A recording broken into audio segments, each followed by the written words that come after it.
네, 반갑습니다. 이번 시간에 우리가 학습해 볼 리더십은 바로 서번트 리더십입니다. 서번트 리더십이라는 게 어떠한 개념을 가지고 있고 또 특성을 가지고 있는지 한번 살펴보도록 하죠. 서번트 리더십, 서번트란 무엇일까? 자, 영어 사전적인 의미를 보면은 하인, 종, 머슴, 혹은 봉사자, 공무원, 종업원, 사원, 노예와 같은 다양한 그 뜻을 가지고 있는 것이 바로 서번트랍니다. 그런 서번트의 리더십이란 건 뭘까? 그런 그 하인과 같은 봉사자와 같은 종사원과 같은 태도와 마인드를 가지고 리더가 리더십을 발휘하는 것이 바로 이제 서번트 리더십이다라고 생각하시면 될 것 같습니다.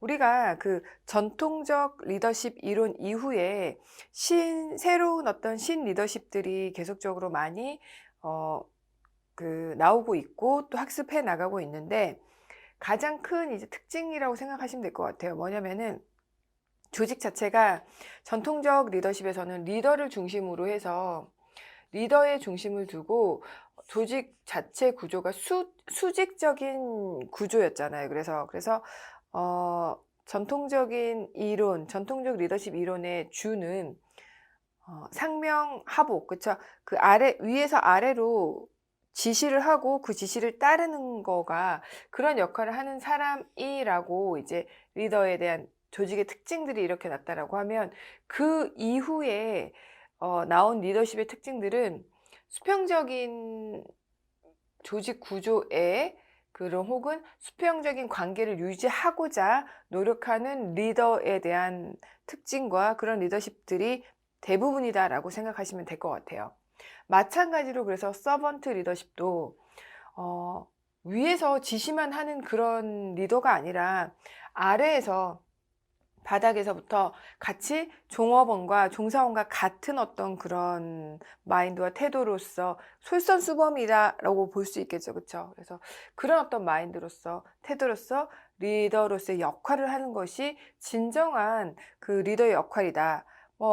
기본적으로 그 능력에 대한 부분들 플러스 알파로 감성 리더, 코칭 리더 여러 가지 플러스가 알파가 되잖아요. 그래서 이러한 리더십 종류도 있고 유능한 리더가 되기 위해서는 여러 가지 어떤 이런 리더십에 대한 내용들을 알고 실천하도록 노력한다라고 하면 더욱더 발전적인 어떤 그 리더로서의 어떤 역할 혹은 리더로서로 거듭날 수 있다라는 거죠.